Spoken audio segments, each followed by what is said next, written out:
Alright, this is part 6 of my Blender Game Engine Python programming tutorial series.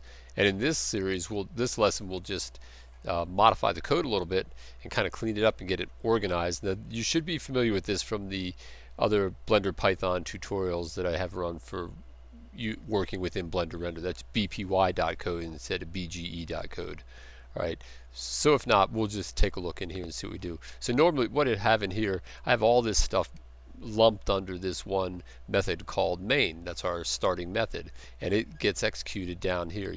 I could just put a comment, execute the main method, like that down here. That's all that's doing. The program comes in, it gets down to this routine here, and then it does everything within these borders here. But now it's kind of getting disorganized. I want to kind of maybe make this a kind of its own routine. So let's just do this.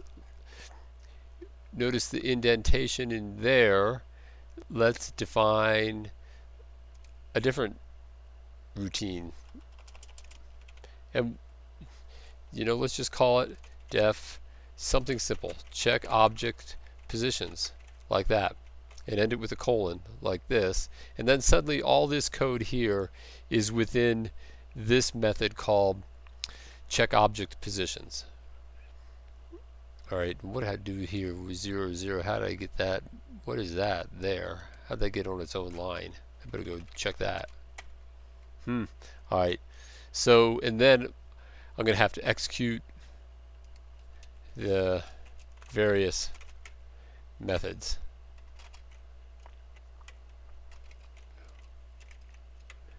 Alright, and so within main now within main, I'm going to put this code instead.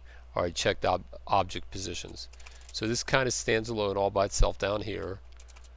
And now this is now the end of the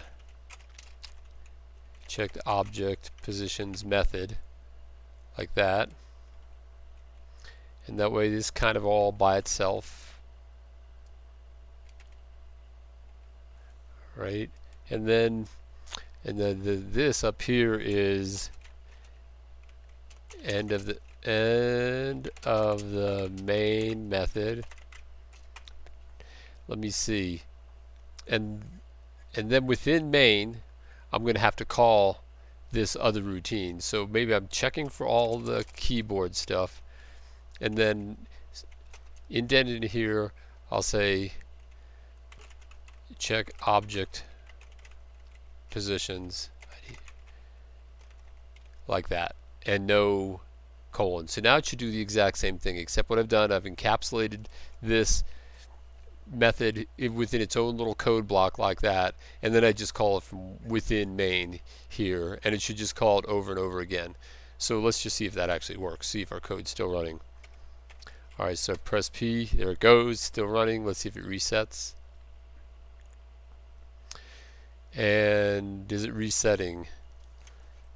No, so I have an error. Let's go see the console. It says line 41, global name check object positions is not defined. Alright, let's see why. So we'll come into here, and maybe you're familiar with this. Let's see. And that is because, and the reason this would be, let's see, check object, check object positions. Okay, there we go. Alright, so now let's run it again.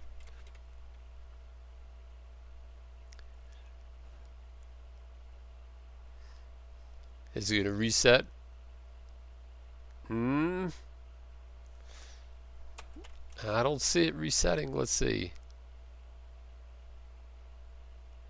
It's not resetting. Alright, I'm still doing something wrong. Let's go see what the console says. Now it says line 41, check object positions, cube object is not defined.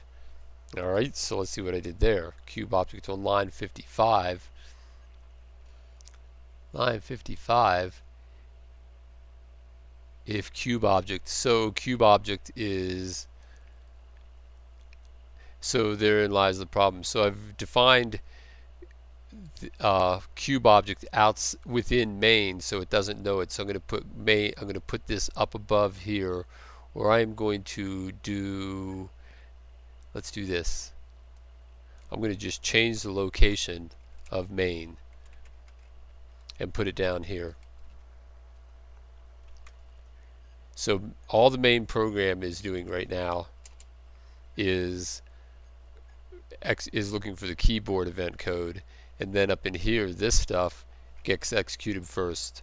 So in order to do that, though, I'm going to have to bring these back to the first line because they're not within the definition of a method. And they only need to get executed once coming into the routine anyway, like that. Okay, so now let's save that real quick and run it. So it's getting set.